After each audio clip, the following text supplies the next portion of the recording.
वाखरी येथे राष्ट्रवादी महिला काँग्रेसच्या वतीने स्वराज्य सप्ताह उत्साहात साजरा। राष्ट्रवादी काँग्रेसच्या वतीने राज्य, जिल्हा तसेच तालुका स्तरावर छत्रपती शिवाजी महाराज यांच्या जयंतीनिमित्त पंढरपूर तालुक्यातील वाखरी येथे राज्य रयतेचे, जिजाऊंच्या शिवबाचे या स्वराज्य सप्ताहाचे आयोजन 12 ते फेब्रुवारी 18 दरम्यान करण्यात आले। या निमित्ताने राज्यभरात विविध कार्यक्रमांचे आयोजन करण्यात येत असून पंढरपूर तालुक्यातील वाखरी येथे राष्ट्रवादी महिला काँग्रेस सोलापूर ग्रामीणच्या वतीने स्वराज्य सप्ताहामध्ये भव्य रांगोळी स्पर्धा, शिवकालीन खेळांची माहिती, कला सादरीकरण, हळदी कुंकू कार्यक्रम, पारंपरिक खेळ व विविध उपक्रमांचे आयोजन स्वराज्य सप्ताहाच्या निमित्ताने राष्ट्रवादी महिला काँग्रेसच्या सोलापूर जिल्हाध्यक्ष वर्षाराणी शिंदे यांच्या संकल्पनेतून आयोजित करण्यात आले होते।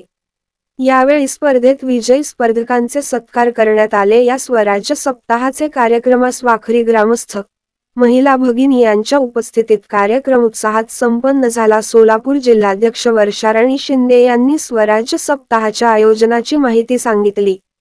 या भव्य रांगोळी स्पर्धेचा शुभारंभ सरपंच धनश्री साळुंखे, उपसरपंच बाळासाहेब लेंगरे, विठ्ठलचे माजी संचालक गंगाधर गायकवाड, सहकार शिरोमणीचे माजी संचालक इब्राहिम मुजावर, माजी सरपंच सनातन लोखंडे, माजी उपसरपंच ज्योतिराम पोरे, सोमनाथ पोरे, संग्राम गायकवाड, ग्रामपंचायत सदस्य चंद्रकांत चव्हाण, लक्ष्मण गायकवाड यांच्यासह पदाधिकारी, महिला ग्रामस्थ यांच्या उपस्थितीत करण्यात आला।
जय जिजाऊ जय शिवराय।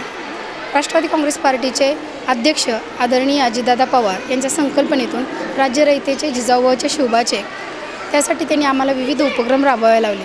तालुका, जिल्हा, प्रदेश स्तरावर हे विविध कार्यक्रम महिला संघटना करत आहेत। या कार्यक्रमासाठी आज महिला भगिनींचा हळदी कुंकू हा कार्यक्रम आयोजित केला होता।